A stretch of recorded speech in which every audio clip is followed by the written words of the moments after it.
Comment vous sentiriez-vous si vous deviez fuir votre foyer aujourd'hui? La ville était divisée entre le régime et l'armée syrienne libre. Notre village est désormais une zone militaire et il est impossible d'y retourner.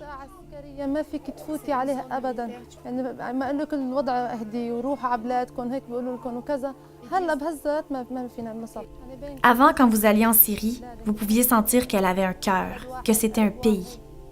Plus maintenant. La Syrie n'est plus. Les raids aériens, les bombes et les morts ont chassé 6,3 millions de Syriens de leur foyer, y compris Aïcha. Voici son histoire.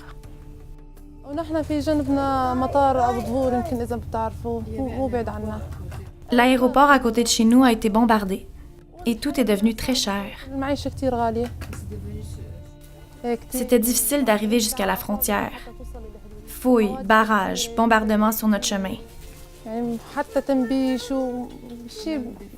Mais plus que tout, nous avions peur pour nos enfants.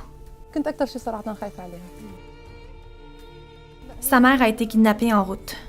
Cela fait 4 ans et nous sommes sans nouvelles depuis. Aujourd'hui, il y a presque 1 million de réfugiés syriens au Liban.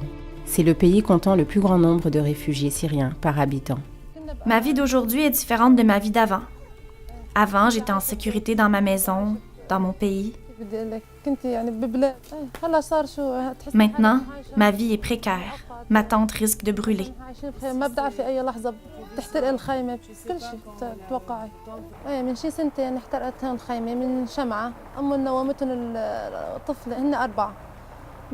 Une femme a déjà laissé une bougie allumée dans sa tente et tout a brûlé.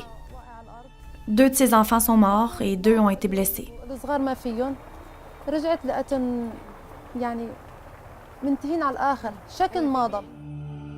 La vulnérabilité des réfugiés syriens au Liban ne fait qu'augmenter, et la plupart vivent avec seulement 5 $ par jour. Le plus difficile au Liban, c'est tout simplement de vivre. Je suis seule ici. Mon mari est en Allemagne. Il a remis nos papiers il y a 2 ans et demi et depuis, nous attendons. Ce qui me manque le plus de la Syrie, c'est ma maison, ma terre, mon père et ma mère. Je n'ai pas vu mes parents depuis 5 ans. Avec le soutien du gouvernement canadien, Développement et Paix travaille avec Caritas Liban afin d'appuyer plus de 40 000 personnes vulnérables, comme Aïcha. La famille Caritas nous aide.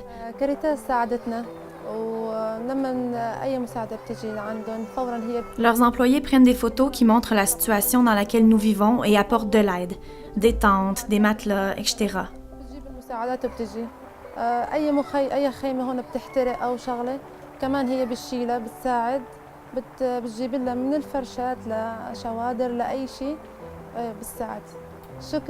Merci de partager le chemin avec nous.